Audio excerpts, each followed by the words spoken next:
Welcome to the Retro Blood.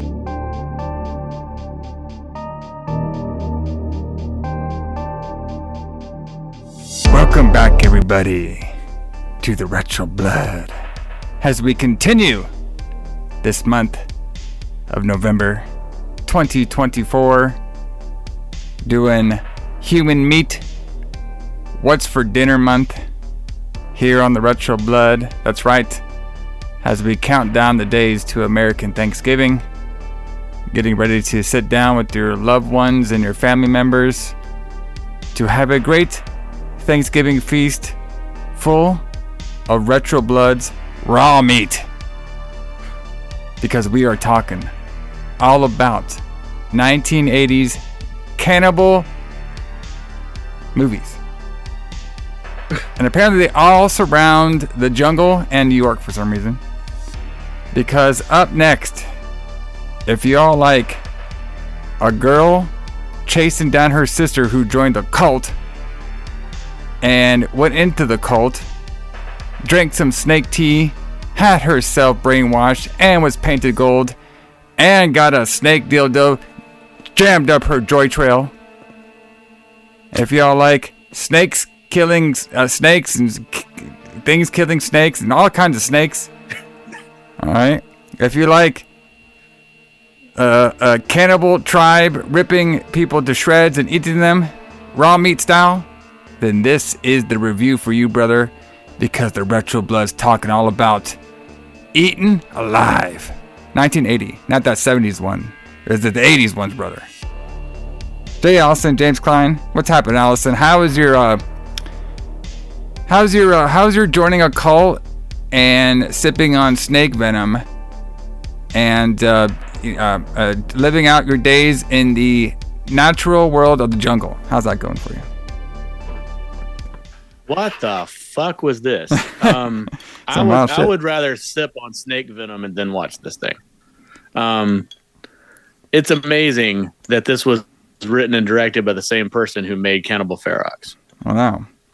And it was like a year before he made that shit. Like a year before. Yeah, like holy shit. Like if I'd watched this first, I would have had no expectation for Cannibal Ferox. I would have thought it was the greatest movie I'd ever seen.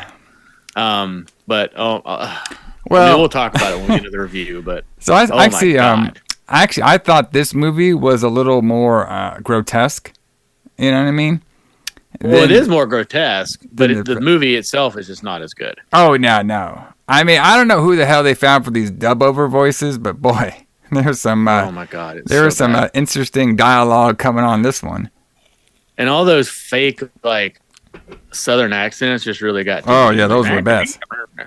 Oh my god! It was so fake and Southern, I couldn't even tell what they were saying half the time. It's like. Yeah, and just such a random, wacky. I mean, I get what they were going for the story. They were going for that cult leader dude, that famous one. Yeah, Jones. Yeah, it was supposed to be like the Jonestown Massacre. Yeah, because that was kind of new in the news. Like that had happened like a couple years before this. Yeah, and they were kind of like mixing that with his with our boy, the director's cannibal fetish at the time. Umberto's cannibal fetish at the time. We'll talk about him. We talked about him a little bit last week. We'll definitely talk about him some more this week because he's an interesting cat. And there's some funny casting in this film as well too. And we do have a person who's making his return back to the Retro Blood, who was on Cannibal Ferox last week. Robert Kerman, he's back, and he's actually going to be all over this month because I think he's in Cannibal Holocaust too. So he's going to be. I believe so. He's all over, brother. So is the girl that played the native, I believe, My May Lay or whatever her name is. Yeah. Like I'm pretty sure she's in Cannibal Holocaust as well. But we'll talk about her because they used footage from other movies for this movie. Oh yeah, I definitely she was in. So we'll talk about that. And like before we move on, it's very interesting because, you know, like I said last week, I've only really seen Cannibal Holocaust and the Green Inferno has my Cannibal Jungle movies. But now that we're going deep, brother, into the cannibal world, it's kind of weird. It's crazy out there in the jungles of the 80s, Italian directors' minds. And I do like it where we still have the gimmick where every Italian, the only place they can do in the U.S. is New York. That's it. We can't go anywhere else. Yeah. We could talk about other places, but we can only shot things from New York, and all of our characters always have to come from New York. Very funny. Yeah, well, I mean, the characters, I mean, the two main characters in this, the two women are both from Alabama, but somehow they start off the movie in New York somehow. They go to New York to find her sister. Well, I mean, that makes sense. She was living in New York with the cult leader. Yeah. After the we'll get into it. After the sisters, Diana, after she got the farm, the milk, was it a milk farm or something? Inheritance. She became rich. Yeah. And she gave her money all the way to a cult member, which was a real thing, back, probably even today. It's the cult epidemic still actually goes on to this day, which is pretty crazy. Did you ever hear that one about did you hear about wasn't there like one that was like it was either like a Snapchat or like a TikTok cult thing? Did you hear about that? No, but it wouldn't put it past me for like they were TikTok cult. Yeah, they were like, I heard some stuff about it. I kind of like drifted off into space after they were talking about it. But basically, it was like this, the certain style of TikTok you would do or something like that. And they got a lot of young people to join it. And then eventually the young people left their house and they were the family could only really find them or see them doing this particular TikTok all the time or something. It's really weird. Yeah, I mean, that doesn't surprise me. I think we should start a cult. We should start a Retro Blood cult. Imagine that. Like what would ours be? Like we just show up and drink beer and be like, "Hey, brother, what kind of demon dildo did you put up this person's joy chill today?" Is that? Yeah, we have the best cult. What the hell was that? Was that part of the drink beer? That's a very interesting scene we'll get to, because I was like confused. Was it the snake's venom up her joy trail supposed to get her brainwashed, or was she drinking the tea? I have no idea. We'll figure that out when we get there, I guess. I have no idea. That whole scene was just designed to, what kind of explicit sexual scene can we put this girl through? Yeah, pretty much. So, but everybody, like on every Retro Blood, this could be part of our ritual too. Maybe when he was going on to his speeches, Jones was, oh, yes, the Book of Abraham and shit like that. Well, the Book of Retro Blood says we are going to go to our weekly reviews of what was happening in the world of pro wrestling and metal music on the release date of this film, March 20th, 1980. You can go watch Eaten Alive at your local peep show or some Italian... Where the hell would they even show this at? I don't think it even gave me any information of where it was like. It said so the March 20th, 1980 is in Italy. Did Italy have like a super underground like theater scene, or they did show that at the normal theater? Like, oh yes, after we have some wine and have some Italian dish, let's go watch Eaten Alive. No, I think it was just shown in just like any other horror movie would have been shown in Italy, just, in whatever theaters could get it. Yeah. Just like it was shown here with the theaters that couldn't get whatever the, big popular movie was. Well, we got Eaten Alive. Do you want to play that? It's a horror movie. Okay, sure. Sure. Put it horror movies usually do well. Then they watch it like, oh, that's interesting. So the first thing I'll go first, because I know we have more of the metal music was a little bit more popular. So, but I did find this pretty interesting. Okay. Right. It was a WWF show from Norwich, Connecticut, I believe. March. This actually happened the day after Eaten Alive was aired for the first time in Italy. So maybe back in the day, if we were in Italy, we would have got a bootleg tape from the WWF in 1980, showing us the WWF World Champion Bob Backlund, Right. wrestling in an expedition contest against Jose Estrada. All right. Huh. Yes. Okay.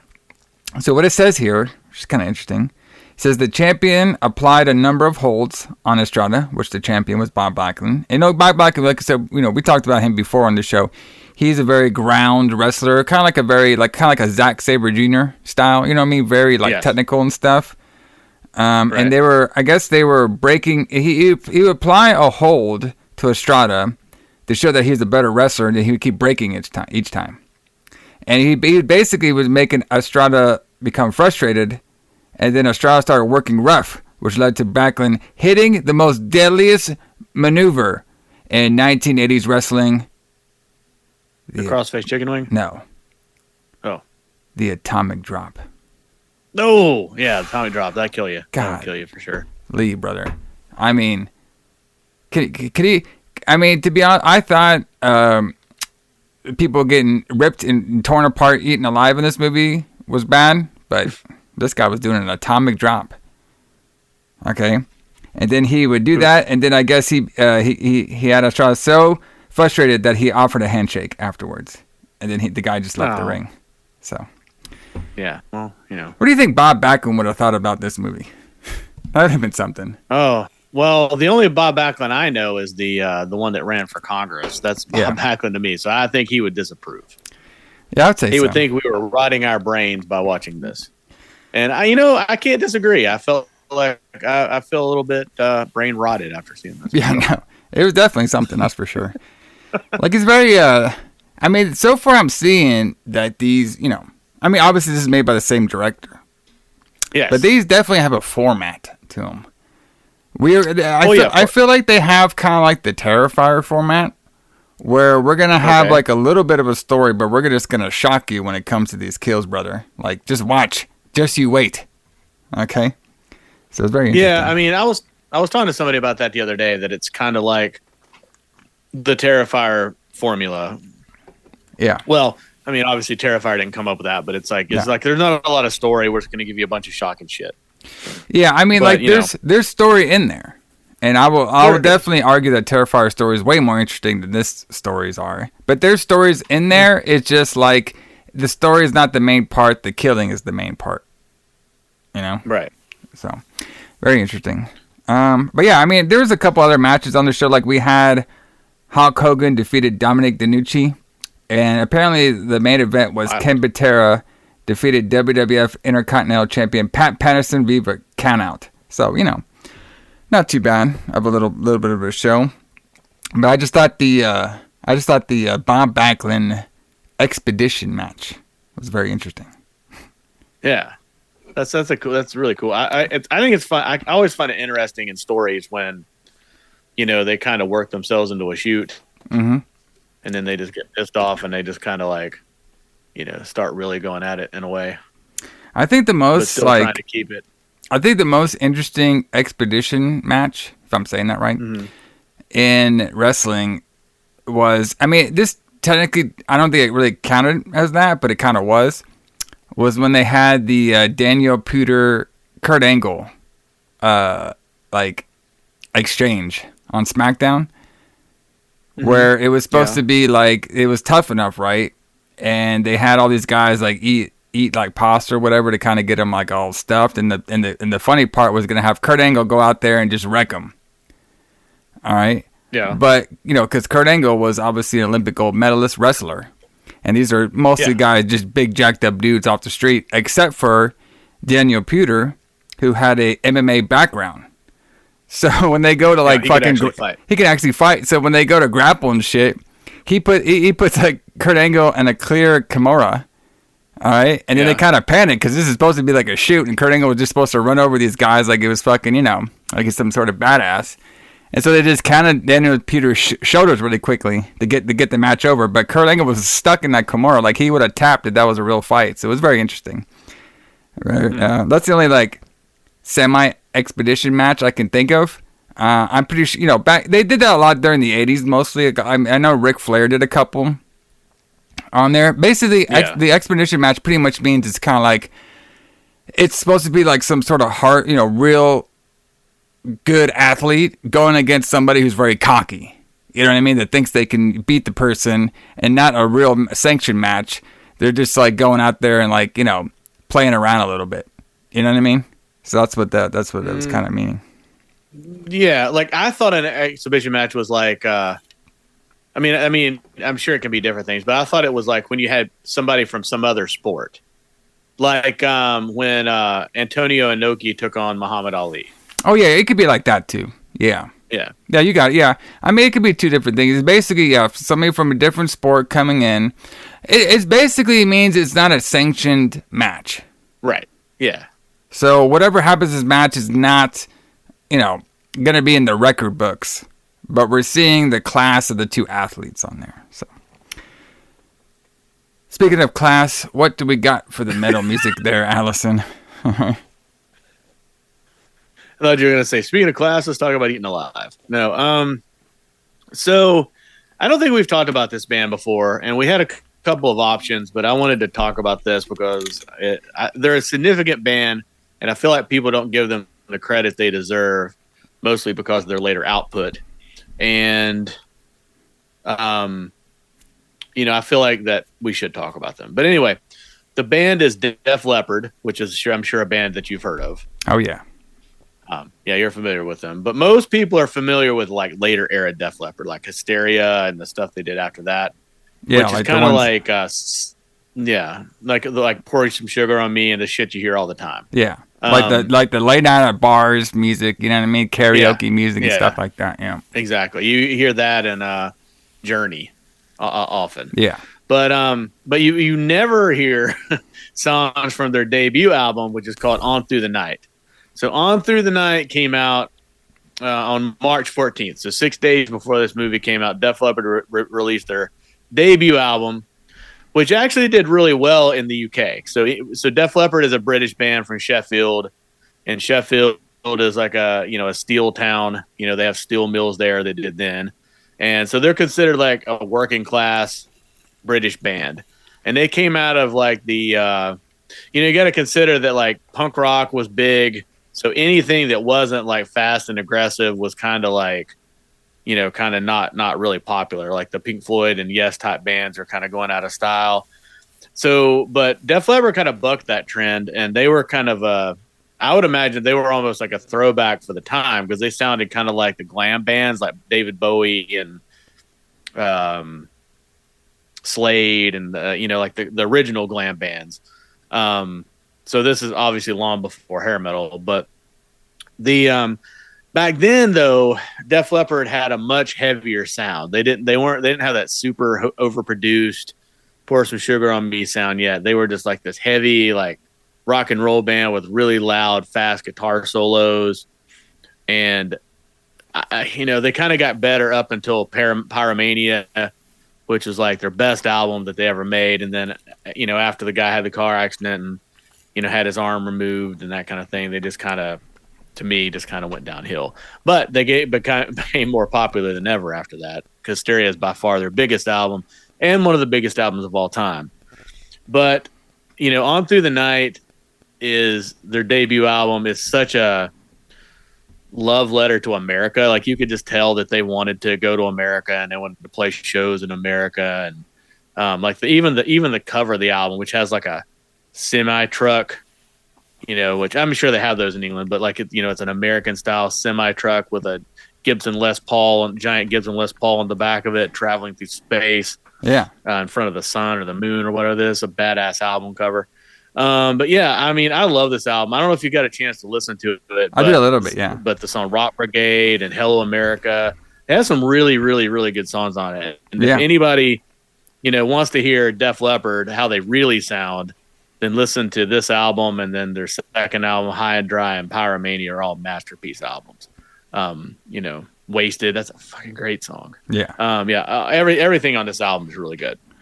Yeah, I would say it was pretty fun. It did remind me of like maybe like earlier Journey. You know what I mean? Like kind of like kind of, yeah. A little bit more. Kind of like that scene. Like this very like fun rock vocals. on this one. Yeah. So, you could tell, like, it's kind of like one of those, like, albums and bands that's, like, the songs are pretty recognizable, and it's pretty easy to kind of, like, follow along, Yeah. Like, having a good time and everything, so. Yeah, it's pretty good fun. beer drinking music. Exactly. And obviously you can tell, like, when they progress and stuff, like, now you probably hear a couple Def Leppard songs, like we said, at the bars or in commercials, stuff like that. You know what I mean? Commercials, yeah. Good old commercial music, brother. But probably none of these songs. No. Probably one of the later ones. But it's pretty cool. Like, I liked it. We'll play a little bit at the end of the show. We will. Do you think Def Leppard did a tour of Italy ever? Oh, I guarantee you they did. Yeah, they probably were on tour in Italy while Eaten Alive was out. There you go. Do you think they would have been like, you know what? After our gig over here, we're gonna have some nice Italian beer. We're gonna see. Oh, Eaten Alive. That sounds pretty fun. Let's go see that. Oh shit. Okay. Speaking of this, let's get into some of the production, because there is something funny I want to tell you. Okay. Yeah. Or tell everybody out here. Let's talk about who that. Let's talk about who booked this shit. So we know we're back. Our boy is back, brother. Umberto, he cannot be stopped. This guy, Umberto Lenzi. This guy right here, I was doing some research, more research than we did last week about him. And, we did talk a little bit about him making, obviously films in the 60s and the 70s and everything. He would do a couple of those Gallo films and stuff, like the Italian murder films. Yeah, he made quite a few Gallos that were really I can't. Good. If he was doing half the shit he did in this movie, then I can't imagine what they look like. No, those movies are not like that. Like, I've seen quite a few of his movies. Well, I mean, I've seen a few, I guess. Like, I've seen that movie Orgasmo. That's pretty good. That's a Gallo from '69. He also made So Sweet, So Perverse, which is really good. And he made this movie later on in the 80s called Iron Master. That's really good. And then obviously he made Cannibal Ferox, which is good. But this is like the worst movie I've ever seen him make. Like, I don't know. I don't know what went wrong here. Well, it's very interesting stuff. So apparently this guy also, too, he is like the first director who did the cannibal movies in Italy. Yeah, I forgot about that. He created the Cannibal movie for The Man from Deep River. He did The Man from the Deep River in there. Yeah. So I guess he was like, it's weird because a lot of people were saying, like, his legacy is like he did really good, like, crime and, suspense films, but he's probably going to be known as the cannibal guy because he's like kind of like brought it to life over there. Yeah. Yes, he became known as the cannibal guy. So it's very interesting how that came out to be. But like some stuff about this particular film that I found that was pretty interesting. So apparently, this movie, so there was like like we talked about a little bit like this last week, which we're going to be talking about all month long. Like there was like a little bit of a cannibal boom, kind of like in the early. The later 70s and like the earlier 80s, there was like this big like cannibal, boom, because, there was that really famous documentary that we talked about last week. Mondo Cane. Yeah. Yes. There was like, obviously we'll get into at the end of this month, the Cannibal Holocaust, controversy, with that film as well too. So there was like a very big underground buzz for these cannibal movies. Mm-hmm. So that's why, like, Umberto was like, kind of like he was like the Italian pioneer of them. Like this movie even came out like before Cannibal Holocaust, so he was already kind of like jumping on that like bandwagon at the time of, getting that genre up and running. No, it didn't come out before Cannibal Holocaust. It was made before Cannibal. Holocaust. It was made before Cannibal Holocaust. That's right. Yes. Yeah. But it came out afterwards. Cannibal Holocaust was made came out in February of 1980. Yes, and this one came out in March. Imagine, like, yes, like a month later, you get to see another cannibal movie. Yes, exactly. Yes, that's crazy to think about. Yeah, there could be two cannibal movies playing at the same time. Exactly, and they're both pretty fucked up. It's like, We'll have to see. Like, Yes. like we're gonna rewatch, obviously, Cannibal Holocaust. Maybe that one works. Yeah. That one might look more realistic, but you could tell this one was a movie. You know what I mean? Like, of course. Yeah. So we'll judge the Cannibal Holocaust when we get there. And Cannibal compared to Cannibal Ferox. So Cannibal Ferox had a better makeup artist on it. So the special effects were better. I think that the special effects from this movie so I don't know how much of it they took from other movies, because like a lot of the movies that they did I haven't seen, that they borrowed from I haven't seen. So I don't know how much was actually created for this movie and how much was from other films. But I think that the way they did some of the special effects on this were pretty ingenious for what they had to work with. I'll put it that way, which I'll point those out when we get to the parts of the movie. Yeah. Well, also, too, what I found was interesting. So this film also uses like scenes from other cannibal films. Okay. Right. Can I read off the titles of these cannibal films? Yeah. And Man tell from me, Deep River is one of them. and tell me if they all either sound like death metal songs or bands. Okay. Like you said, we have Man from the Deep River. That could be a death metal album. Could be. Last Cannibal World. How does that work out? That sounds amazing. Last Cannibal World. The Mountain of the Cannibal God, coming out 2024. All right. So funny story though. Mountain of the Cannibal God was almost one of the movies we did this month, but I found out it came out in 1978 because I thought it came out in 1980. Yeah. So almost there. I have that on I own that on Blu-ray, and that was almost a movie we were going to see. So you Less basically cannibalism in that though. So to me, it's kind of crazy too, because like you can literally go on like a cannibal like journey. There's so many fucking movies. You know what I mean? Yeah. Yes. There's like so many of them. And check this out too. I thought this was interesting. Tell me this sounds like a fucking death metal band or album or track title. So this movie, Eaten Alive, was also released under an alternative title, Doomed to Die. Yeah. You know what I mean? Doomed to Die.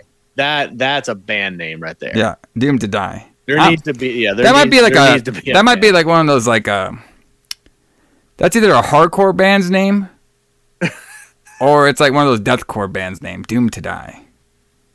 You know what I mean? Yeah, that's cool. That's just fucking cool. So here's a couple things too about some trivia about this. So scenes from the movie's Sacrifice. All right, a crocodile being killed with a small knife and a woman being killed and eaten by cannibals. That was shown on this movie, and that was taken by the movie called Sacrifice. Last Cannibal World, had Mimi Lay's death sequence, and and a slave of the cannibal gods. It was remember that castration scene where he cut off that cannibal's dick? That's from that movie.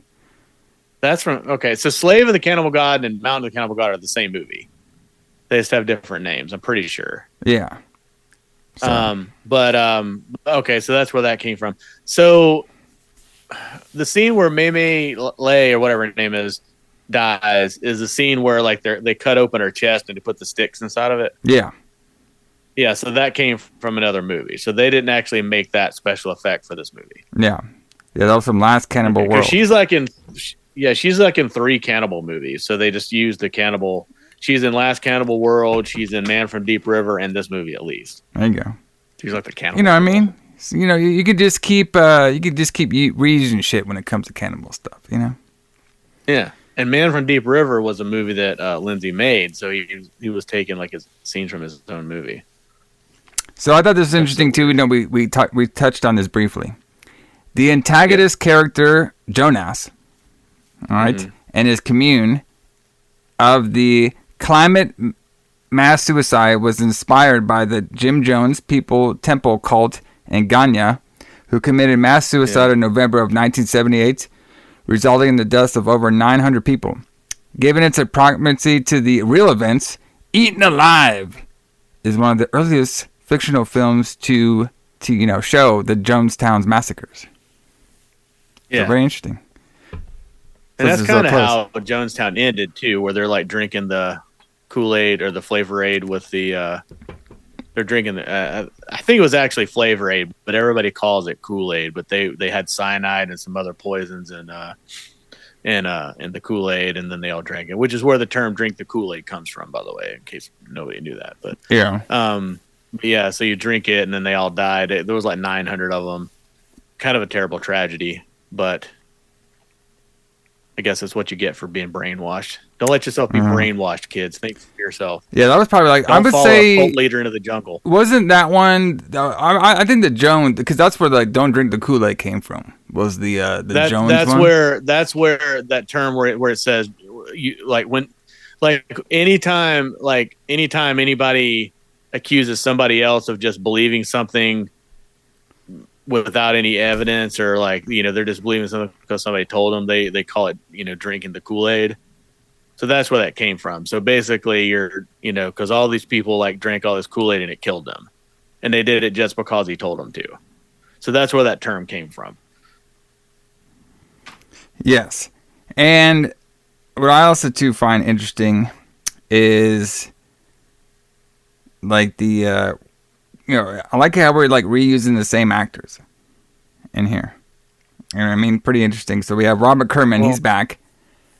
You know what I mean? And he in this role, I think in this one he played a little bit more of a prominent role, playing Mark, the jungle rescue man. And then the last movie, Cannibal Ferox, he was just that asshole lieutenant guy. So, but yeah, it's pretty interesting. And apparently, there's an interview or whatever with the director about let me see if I can find it on here. So there's an interview. Go ahead. No, go ahead.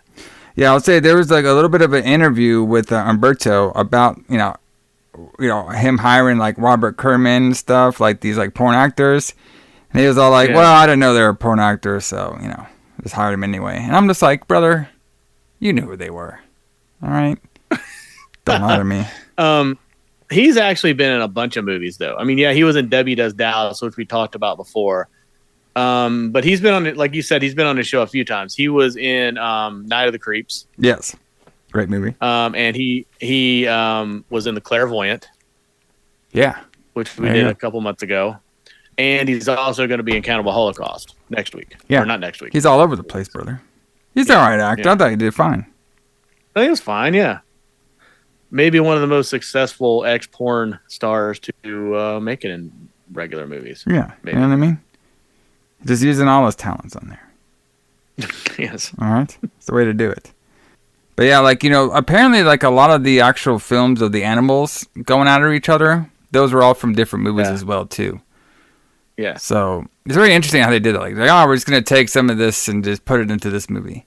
Because, I guess, we talked about this a little before. They don't really have copyrights and stuff like that, right? And or is it done a little differently in Italy? It's definitely done differently. Yeah. We've talked about this before, and I think we will probably end up talking about it on a month-long basis at some point. But basically, in Italy, you can make a sequel to a movie without having the rights to it. Yeah.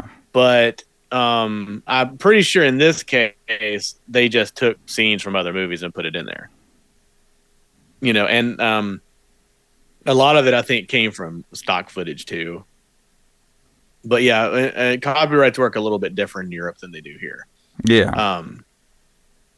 In Europe, we could go make Cannibal Holocaust 2, and there's nothing they could do about it. But here, somebody would own the rights to that. But, yeah, I think that, really with this, he just did it for a money issue. He's just I need to do this, and I don't have the money, so I'm just going to take these other scenes from this movies that nobody's seen and put in this movie that nobody's going to see. Well, I'm trying to look up to see how much it did, but I don't really see any kind of numbers for it and stuff. But it has to be one of those movies that's probably very underground, people, I mean, this is not a movie I'd even heard of until a few years ago. Exactly. I mean, this is my first time watching it at all.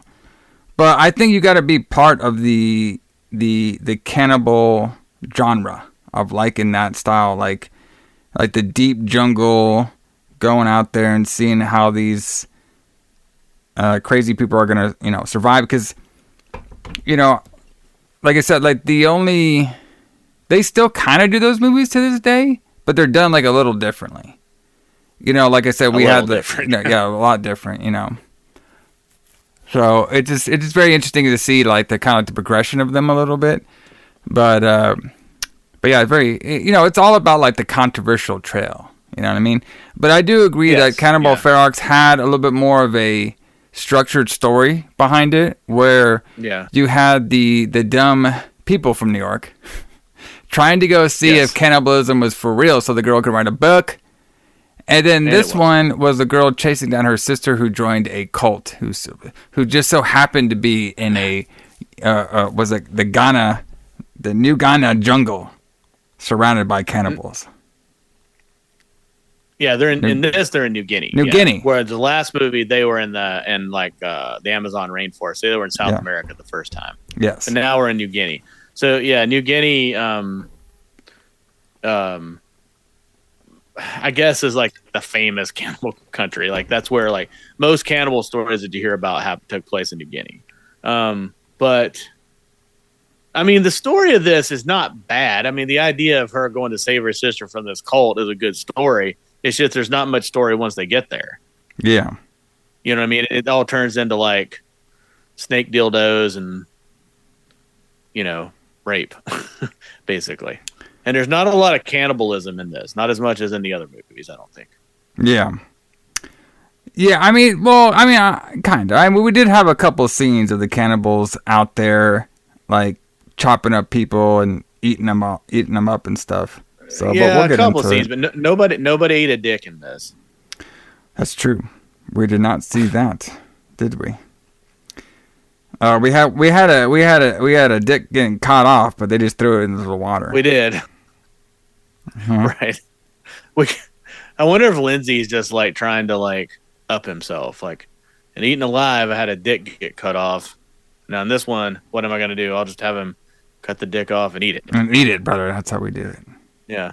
All right. But yeah, it's pretty interesting. Also, to the let's see over here. Yeah, a lot of Italian actors on this one too. Some of them are kind of well known, like the guy who played Jonas. He was in a lot of films.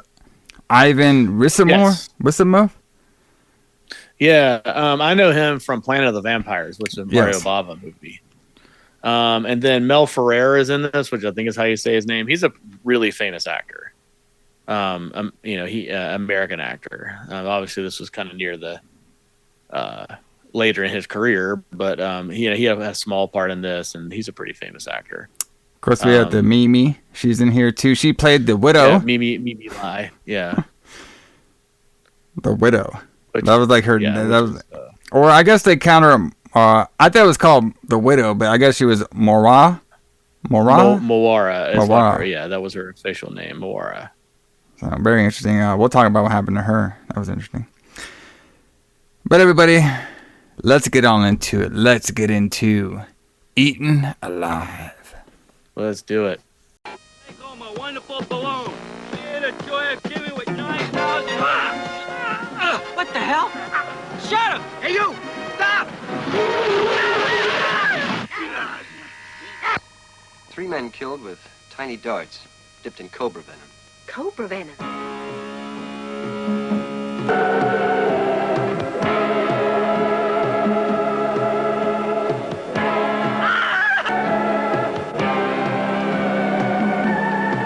Well, that's bad news. I have to remind you that there are still cannibals in the southeastern jungles of New Guinea. What? Brethren, 2 great perils endanger the well-being of our community. The cave dwellers hungering for our flesh, and city dwellers out to enslave us.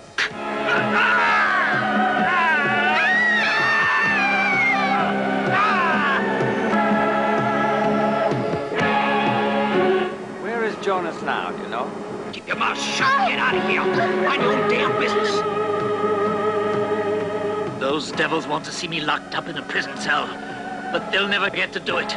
I will not leave my people without their leader.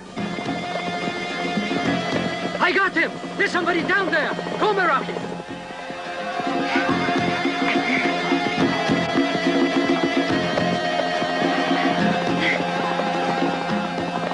Take it!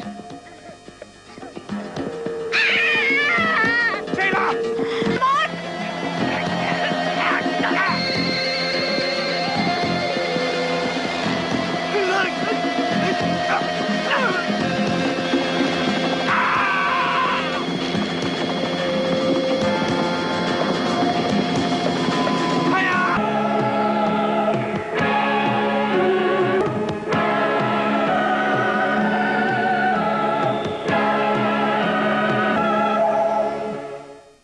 All right, so we start off the film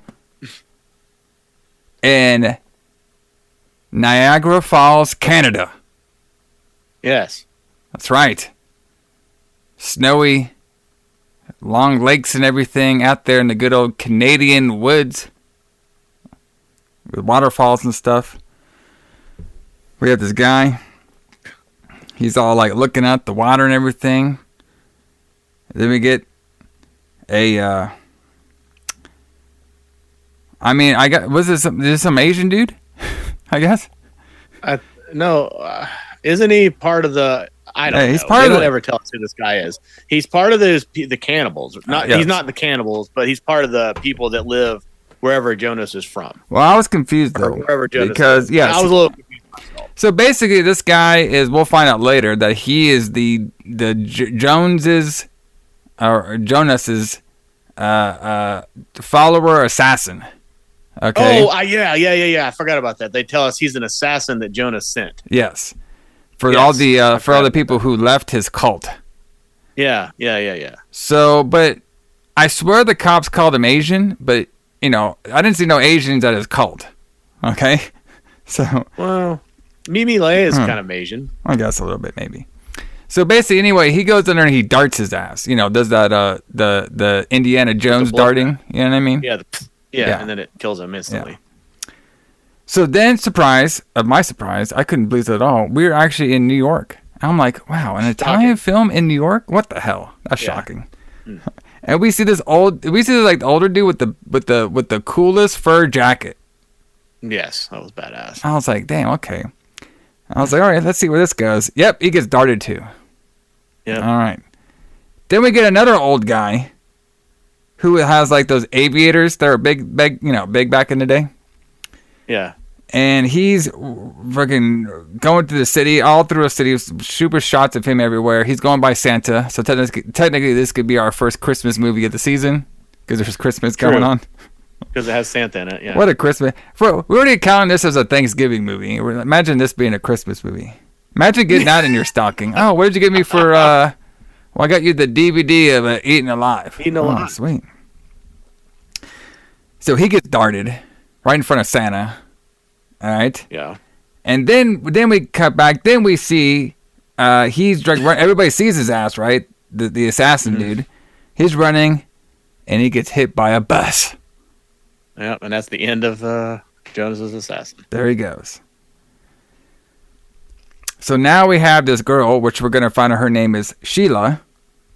Mm-hmm. All right. Make sure I got her name correctly. Yeah, Sheila. Yes, Sheila Morris. She is walking all around New York City because, this is an Italian film. We have to show every New York City as much as we can. Mm-hmm. And she's going to visit the cops because she is wondering about her missing sister, Diana. All right. And the cops were basically saying, like, I know you have a missing sister, and we called you in here because we have some more, news about her. So have you heard about the 3 deaths that happened around New York and stuff? And it's like, all these 3 guys were killed by this, I swear the guy said Asian-looking dude. Okay. And then he got hit by a bus. So we couldn't really ask him any questions, but we found in his pocket that he had some, you'll like this, Alison, he had some colored film. Colored film, yes. With He had your 8 millimeter sister, film. with your sister Diana in it. And then they go on. My favorite. Go ahead.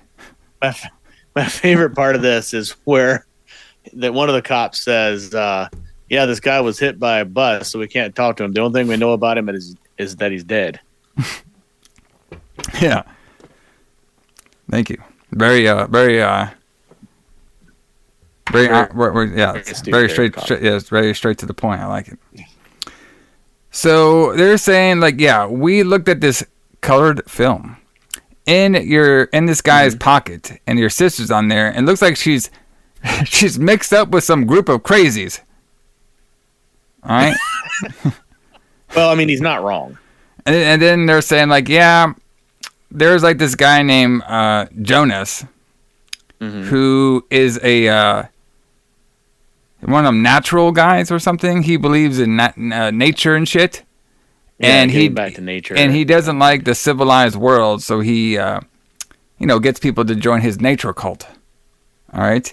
Yeah. And Sheila saying like, why? I haven't seen and heard of Diana for a while, so I don't really know what she's up to or doing at all. I just know she wasn't like contacting me for a while. It was just kind of weird. So they all started like watching this film, right? And like it was basically just them like walking around like these huge statues. It looks like those statues they use for like, when you play like Street Fighter 2 and your playing has like what's the name? Sagat? You know what I mean? He has that background, has those kind of statues. Yeah. You 90s kids will know what I'm talking about, brother. Yeah. Well, right. Yeah. I mean, it's just like that. I guess it's supposed to be footage from wherever she's from. But one thing I noticed about this too is I don't know if you noticed it, but she had to go to a different place to watch the movie. Yeah. Like she's not in the police station anymore. She's like in another building somewhere. Well, yeah. I mean, it's on film, brother. We got to go to the theater to watch the colored film. Okay. We only have black and white at the station. All right. Sure thing. So I guess you can only get colored film in New Ghana. Interesting. So I thought this is kind of funny because of stuff I've been to before. They are all freaked out because all these guys are doing that body extension stuff. And I'm like, brother, I've seen that before live. Where they hook their backs and they're hanging from it. Yeah. Yeah, I know somebody that did that. They're like, years ago. It is kind of it's not my thing, but it's kind of cool to watch. Yeah. Well, I mean, it's something that in 1980 people would have probably been freaked out about, especially. Yes. One thing before we get, I did want to going back just a little bit. Did you notice all the, all the movie posters and the movies that were playing on the theaters as she's walking by? Oh yes, yes. That was kind of cool. It was kind of cool to see because I mean, obviously they just filmed on the street. They didn't mock all that up, so it was kind of cool to see the movies that were playing in Times Square. Did you write them down? Because I did. So we have a movie called... I noticed that... we had a movie called Relentless. I noticed that Star Trek was playing. Relentless, yeah. Star Trek was playing everywhere. Baby Snakes was playing, which is a Frank Zappa movie. And then one of the theaters had Disco 9000 and Game of Death playing together, which is kind of weird. And then one theater had Raquel Welch and Restless. Yes. And it was paired with a movie called Cry Rape. Yeah, Cry Rape. Which the tagline for that was "Bizarre Sex Games Gone Too Far." Well, we'll see that pretty soon in here. But yes, we will definitely see Bizarre Sex Games Gone Too Far. But anyway, back to her watching the film of her sister. Yeah, watching this like ritual stuff. So it's like this tribe with the tribe mask and everything. They're dancing around, doing their tribe stuff. Diana looks all freaked out, but then she looks happy. And then they're saying, "This is very odd and insane." All right. Well, I mean, it kind of is. And of course, Sheila, she wants to know where this was shot, and they said, "Well, we think it's in New Ghana." All right. Yeah. Did I say that right? How do you say it? New Ghana? It's New Guinea. New Guinea. What? Okay, New Guinea. My bad. All right. So basically they're saying like this tribe, they use pain to reunite with nature. Have you ever done that, Alison? Do you ever use pain to reunite with like nature? Absolutely not. I mean, don't you reconnecting. don't scroll out to the back porch and stare at the moon, and be like, you know what? I just want to beat myself up right now to join nature. No, I definitely do not. Oh, Definitely do interesting. not do that. Well, maybe you should get onto that. Maybe I should start. All right. Maybe you should start. Maybe I will. Maybe I'll go outside right now, but like, you know what? Smell that nature, brother. I'm just gonna smell that nature. Fall right into the grass. I'm just gonna hammer a nail in my dick. All right. Yeah. So apparently the same old stuff with all these cults. We don't like civilization. They're tearing everything down. We're gonna go join some cannibals. Yeah. They're cooler. I guess. So I guess there's like this Dr. Carter and stuff like that. And Dr. Carter or something, or this one doctor, and Sheila, they're visiting these hippie girls by a lake. All right. And apparently they were part of this Jones cult or something, and they had a bunch of burns, and they said this guy was crazy or some doctor was crazy. And they said about this Jones guy ripped them off. I was confused too. Yeah, I was confused by this whole thing. So I guess they're supposed to be part of this cult. And then he burned her in some kind of ritual. Yeah, but she got away apparently.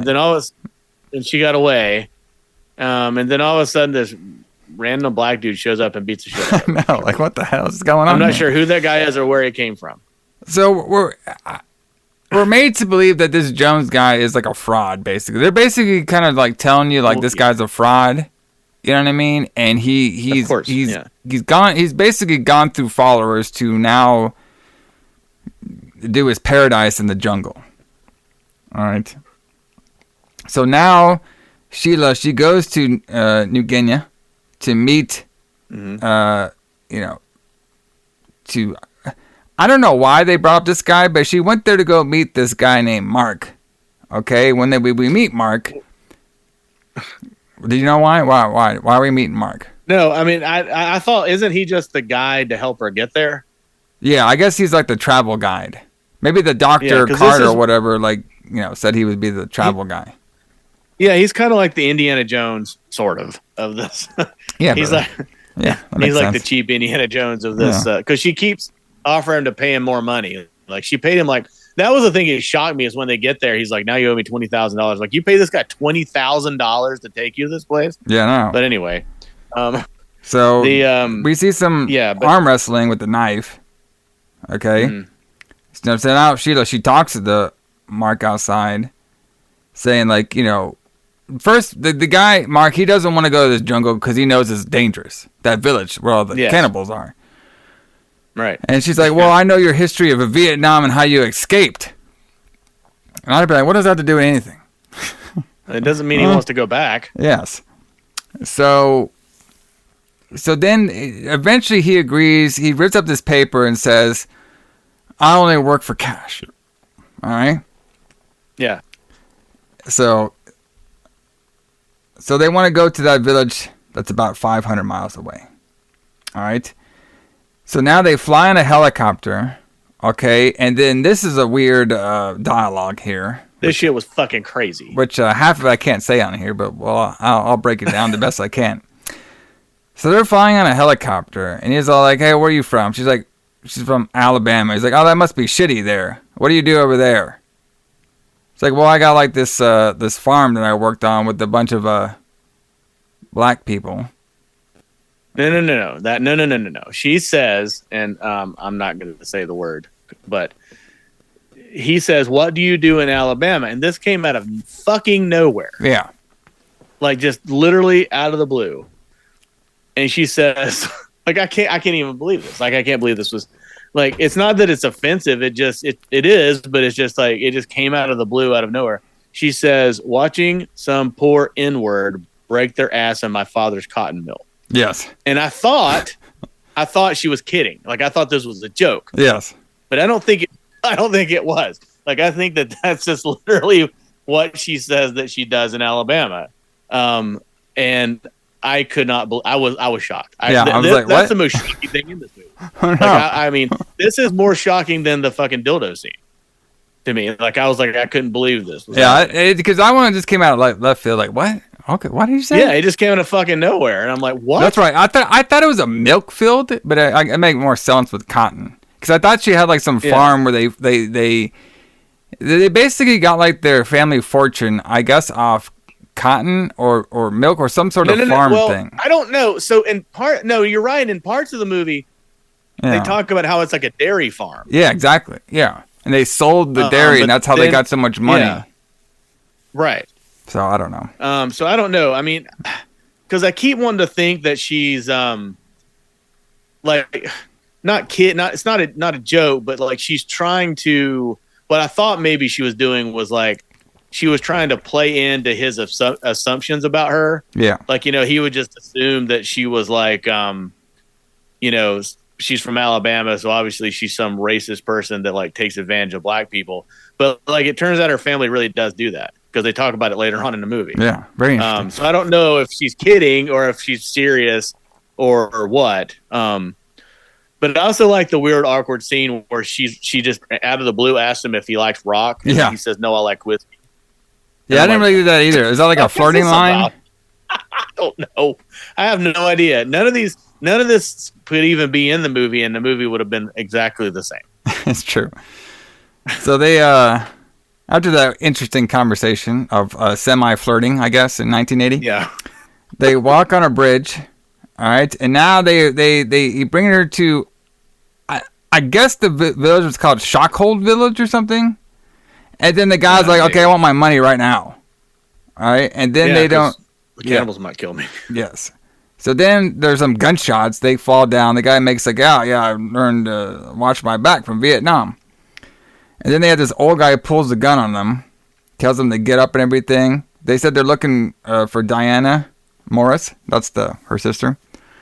And the guy's like, "There hasn't been any white people over here since they ripped me off." All right. So they go inside. She said that that watch that the old guy was wearing belonged to the sister.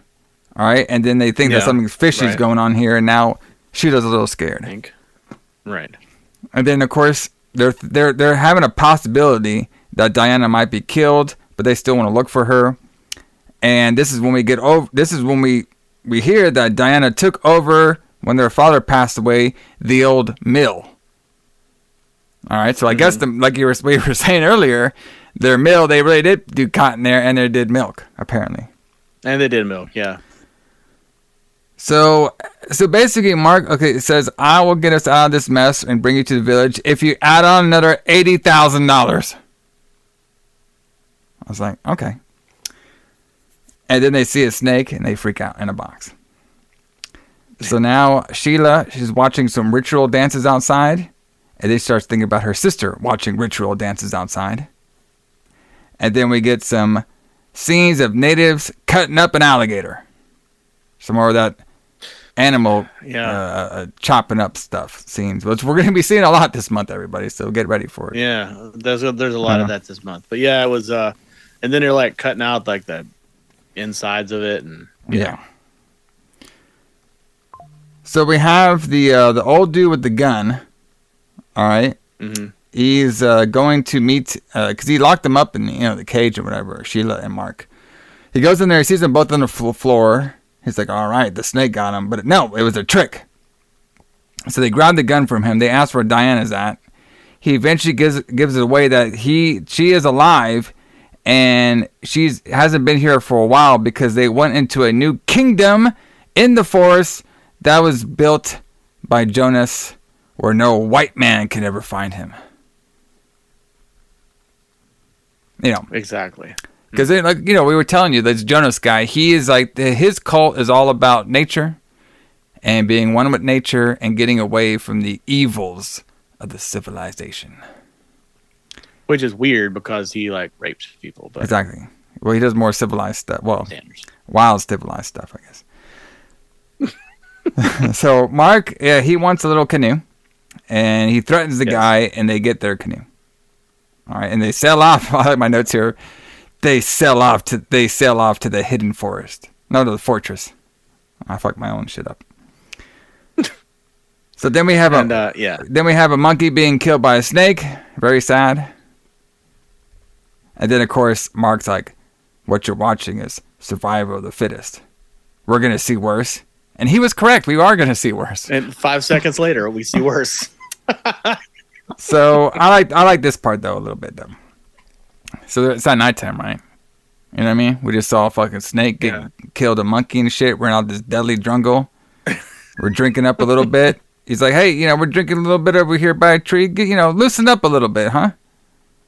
And she's like, okay, well, I'm gonna let you know this 80K I'm gonna give you. The taxes are included. And he's all like, yes. Well, can I get some French benefits? I was like, God damn, that's smooth. And she's like, no. And then he goes and talks to like the ship captain, and she's all like, I would have gave you a benefit here or two if you didn't have a chip on your shoulder. I was like, what the fuck? Damn, this is easy. Bro, it must have been so easy back in the day to get laid. I mean, just the easiest thing. You could just walk, just say some stupid line to a chick. 2 seconds later, it's fucking her. No problem. I guess so. Yeah, because he wow. Yeah, he's like, I'd give you some benefits if you didn't have such a chip on your shoulder. I'm like, really? So my notes are wrong here, but it is kind of funny. It was supposed to say boat guy gets killed by alligator, but my autocorrect did Boston guy gets eaten by an alligator. This was like, I couldn't help but laugh at this. Where all of a sudden they're like traveling up the river on the canoe, and then the native guy is like paddling the canoe, and all of a sudden he points and screams. Yeah. And then it's like a close up of a giant fake alligator. Yeah. That attacks them. And then they fall in the water. But the alligators need them to make it to the riverbank. Yeah. So they're on the survivors. It was Sheila, Mark, and then the other guy he was talking to. It wasn't named, just some native guy. And Mark sees that the bag's all good, and he says like, "Oh, the other guy, the native guy, ran away with all of our stuff. So we're at Ship's Creek without a paddle." All right, and then they hear no birds, and they think that sounds weird, so they start to get out of here. They walk around, and now they see some dead body parts, which I guess it was that native guy who tried to run away. Guess so. So then we get our first what the fuck moment of the movie. We have some natives, it's a girl and a guy walking around. Some obvious looking cannibal tribal people attack them. They take the girl, they rape her, and then we see that Mark and Sheila watch as they now cut her open and eat her, a body part at a time. Pretty crazy stuff. Yes. And it's kind of weird. Like it seems like they first go to the tit and they eat the tit first. Then they chop off the leg. Yes. And then they go for the neck, and then they kill them. They have like their own ritual when it comes to the women. It's very interesting. Yes. So now they see this and stuff. They get away. I mean, because she's like freaking out a little bit, and they're just like, well, "We're not gonna live through this, are we?" All right. So now they're at the nighttime. Mike is talking about all the crazy stuff he's seen in his day, with like babies dying and shit, and people getting blown up and and stuff. And he's like, "This was the craziest shit I've ever seen in my life." I was like, "Okay, wow." So far. Yeah. Just you wait. All right, we're getting there. So Sheila says, "Okay, well, Mark, I want you to kill me before those cannibals get to me, if it comes to that." All right, and then he slaps her. Mm-hmm. All right, and says, "There's a lot of that in these movies." Yes, I've noticed. Like, there's a lot of women slapping anytime that anything goes horribly wrong, or anytime they are out of control or hysterical or whatever. They just slap them, and then then the man just slapped. It's the. I'm not gonna say it. Idea of a. Yeah, it's probably a good idea. I think I'm just gonna say gangster movies. There you go. Okay, so he's all like, he says something, and then they're like, he kisses her, and she's like, well, fuck it, this might be the last time. So they just like, I guess, just have some sex. So there you go. Yeah. So now it's during the daytime. They're walking during the day, and she's getting a little tired and stuff. And then they run into some cannibals, and they see them, and they start running away, and they start fighting them off a little bit. Mm-hmm. So Sheila gets caught, and she faints. But it wasn't the cannibal group, it was the good ones. All right. And this is when we meet one of Jonas's followers, the guy with the black beard, and I swear he said his name was Dick. Dick. All right. Possibly. So now we meet Jonasism himself. I like my notes here. He goes over really quick all of his cult rules, like why he's doing the cult and everything, like all the rules of his cult.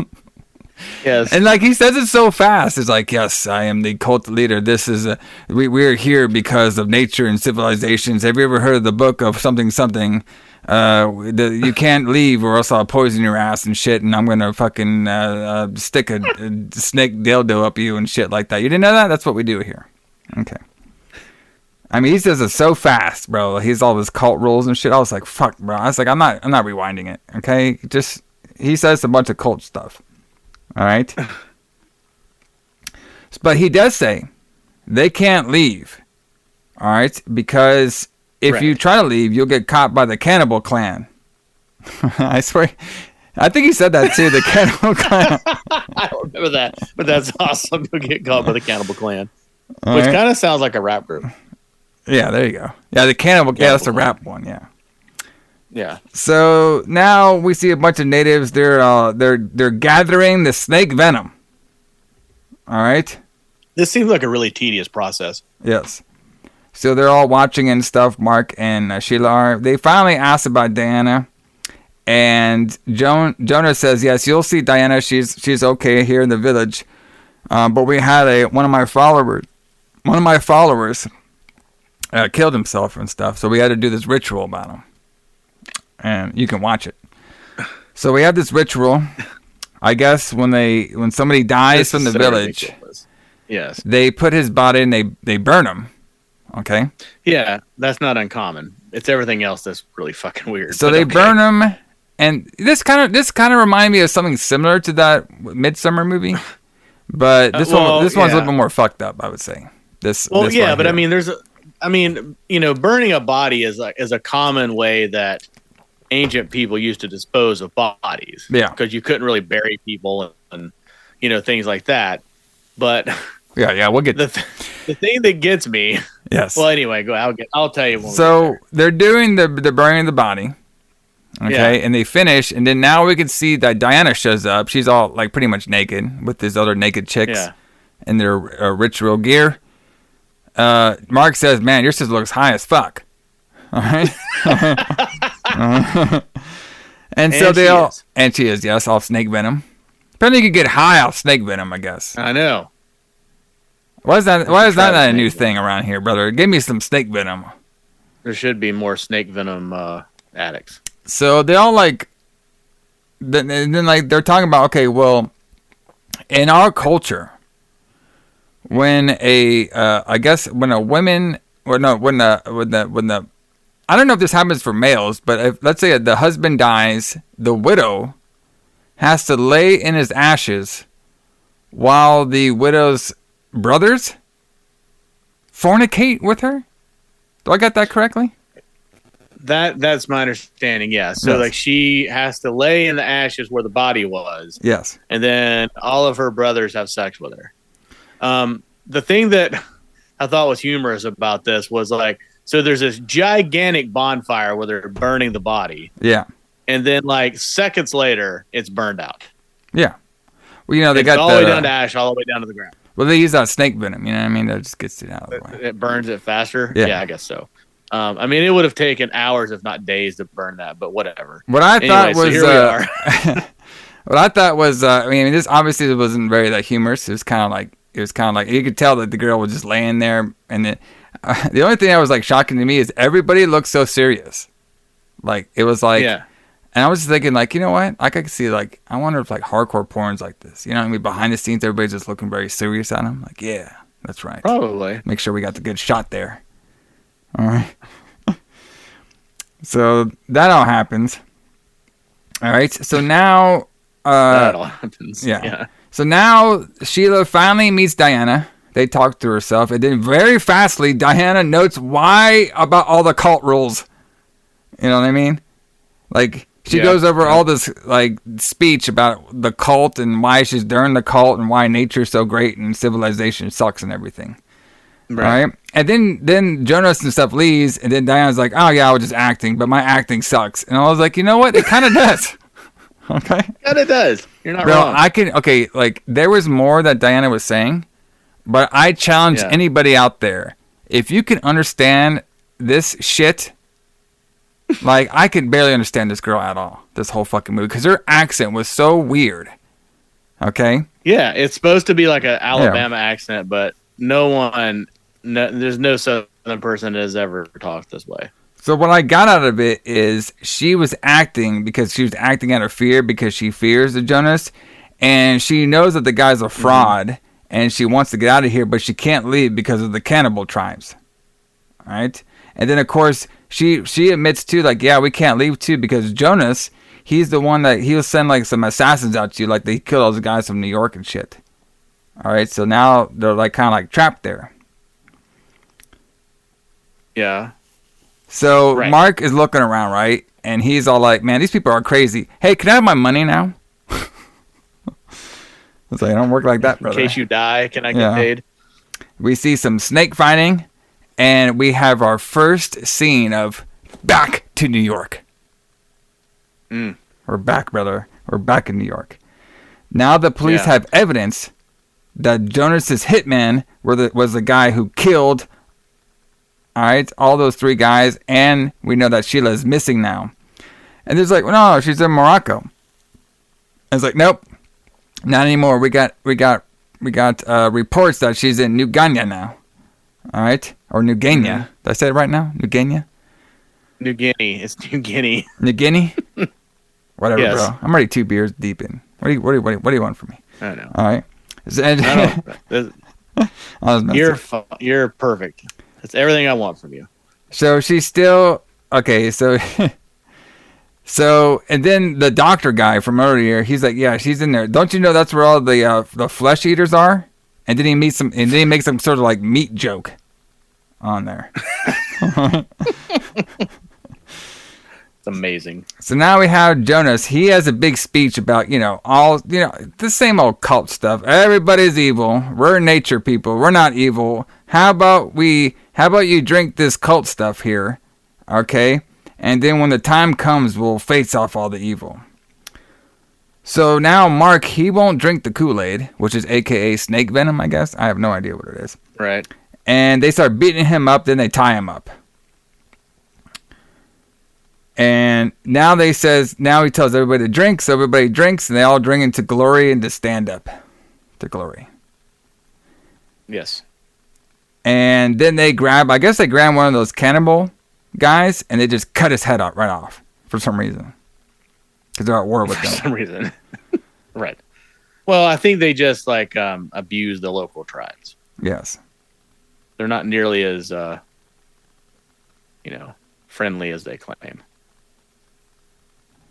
So now we have Sheila. She is now in the ritual bedroom. Okay. They're laying her down. She's basically naked. Jonas takes a snake, cuts it, shows its guts for a second, and then pours. Yeah. And I couldn't believe what it was. My eyes were like, when you're watching something and you're not exactly sure if what you're watching is correct. You know what I mean? Yeah. Right. So I'm going to explain the scene, and I hope everybody actually watched this movie because this thing was fucking weird. So he kills a snake, right? And they're this tent ritual bedroom or whatever.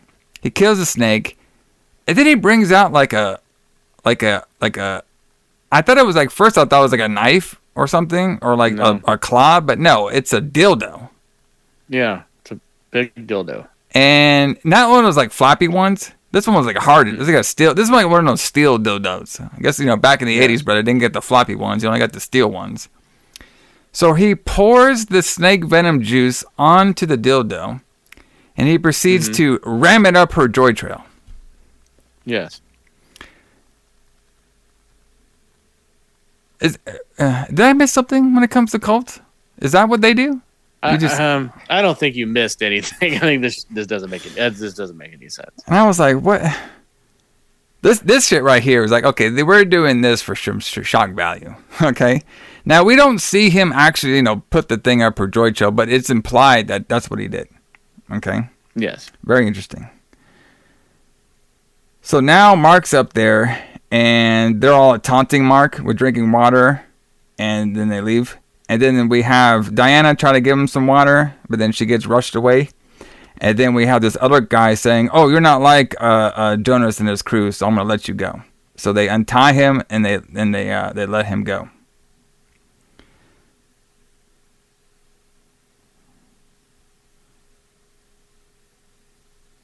So after this, then Mark, he runs into like the cannibal tribe. All right. And I guess the cannibal tribe was mad at one of their own, so they cut off one of the cannibal guy's dicks and throws it into the river. Then they all start eating this green grass shit. Yes. So that happens too. Yeah, more shocking stuff. Yes, we're just doing it one at a time. Yep. So then he runs away, tries to hide in a tree from the cannibals, but the tree has a snake in there. Can't get away from the snakes. So now Sheila is talking to Diana, and she feels that Jonas is taking over her mind. I think he's taking over something else too. So she said like he made her drink some stuff, and she doesn't know what happened. And I was like, you're not selling the effect of what did happen. So, okay. Well, but she doesn't remember. She says that I drank something and I don't know what happened. I'm pretty sure if you're jamming something up the joy trail, I'm pretty sure you might feel that the next morning. I mean, maybe, yeah, maybe. Unless you're, I mean, I don't know. I wouldn't know. Unless you're used to doing that, I guess. Maybe so. So now they're saying Mark is our only hope. And then right when they say that, Mark just shows up to the village saying, I was wrong. I want to believe.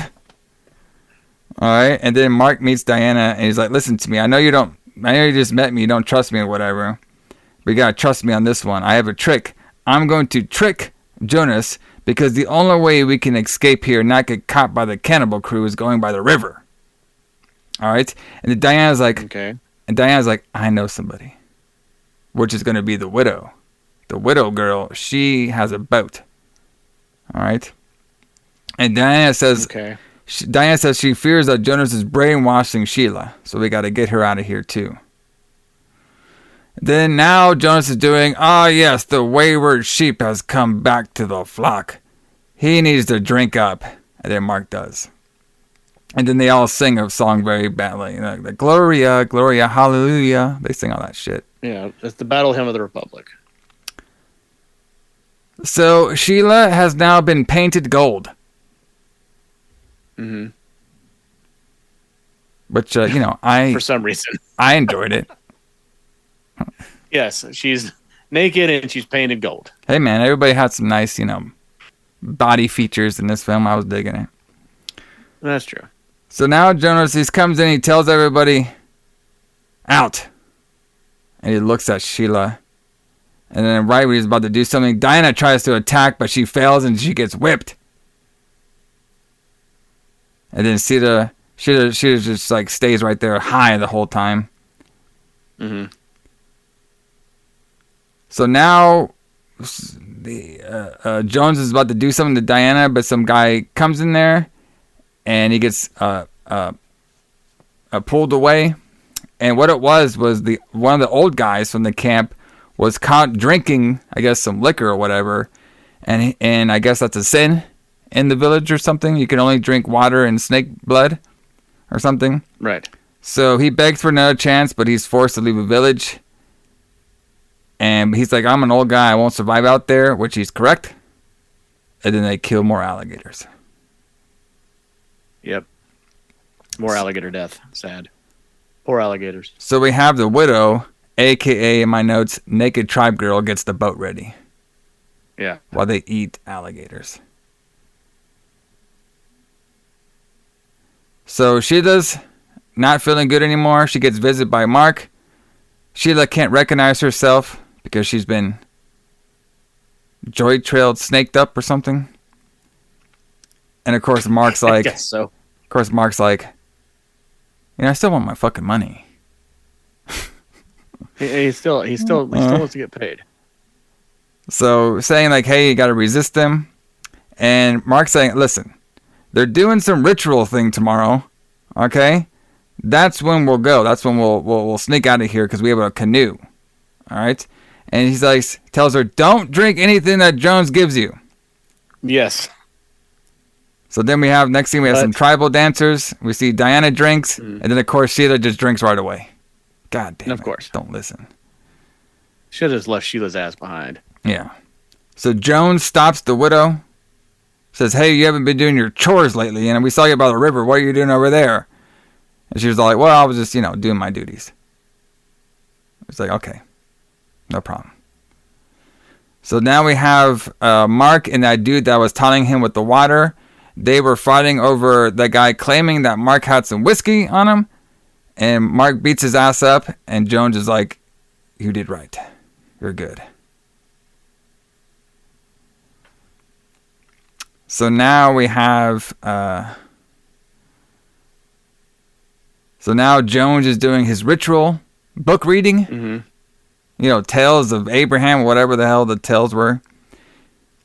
Diana stays back.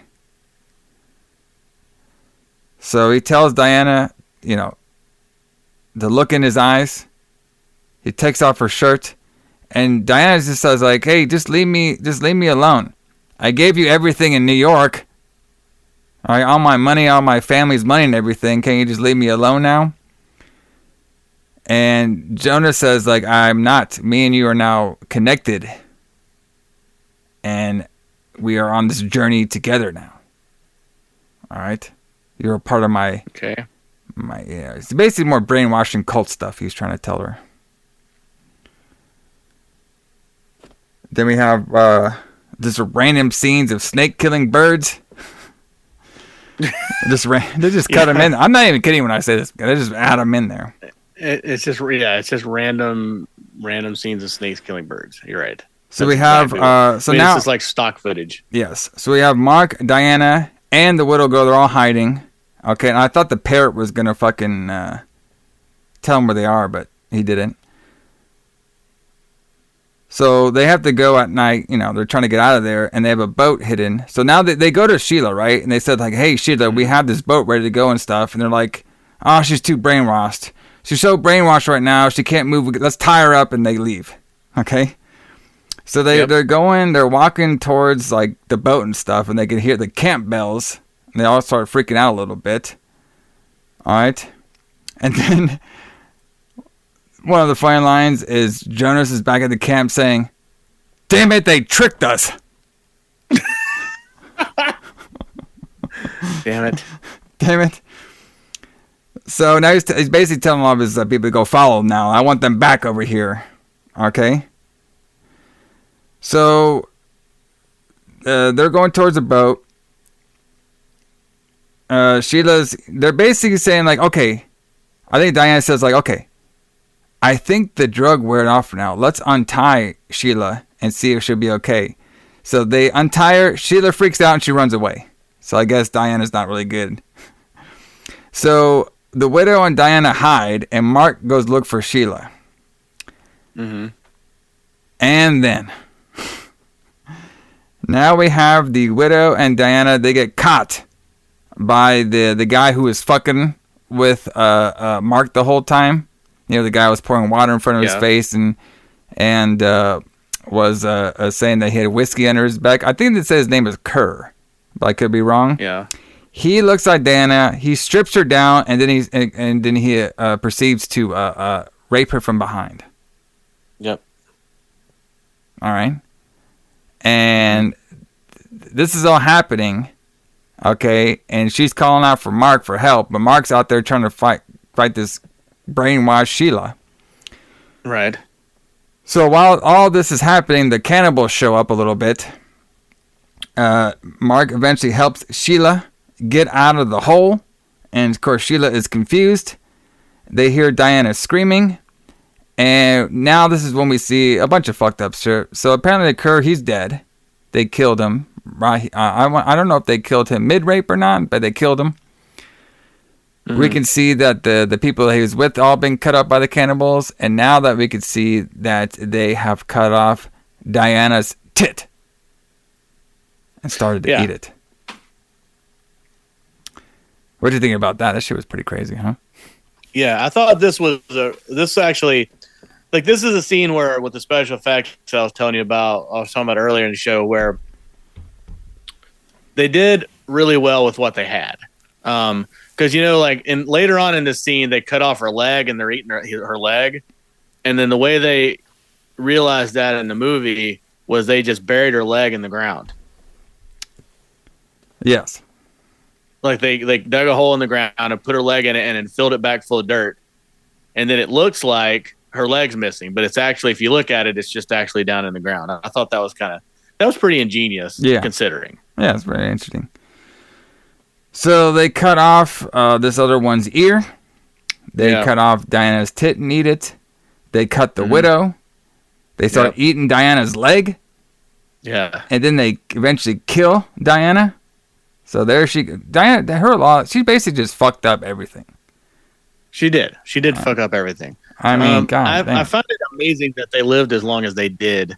Yeah. With all those body parts missing, I'm pretty sure they would have bled to death way before this. Yeah, especially with the leg being cut off. Right. Yeah. I mean, I'm no doctor, but I did think the kill with the widow, they just see her getting like cut off on the back or something. It looks like I don't know what they cut off, like her shoulder I was or something. Ask you, what is that? They cut something off of her and then eat it. But I thought that pretty was probably fucked up. I thought the lady who played the widow when she was getting cut up and eaten, I thought her acting was really good. Yeah. Like I thought she did really good. She made me believe like she was really getting cut up and stuff. So I was like, oh shit, okay. Yeah. All this stuff was pretty fucked up. I was like, damn, I haven't seen like something like fucked up like this in a while. Like the only movie I remember. Last week. Yes. Well, no, because like the one last week didn't have any kind of like raping shit. You know what I mean? When it comes to there. Oh no, you're right. Yeah. Like I don't think I've ever. Like the last like crazy like raping and then killing stuff I remember is probably like I Spit on Your Grave, stuff like that. Yeah. Yeah, there is an over-reliance on rape in this movie to be shocking. So now she's being cut open. So now the widow is the one that's being cut open, and then they put the little sticks in her. Like they cut her open, and then they take out all of her organs, and they put those little sticks in her for some reason. I guess to cook the flesh or whatever.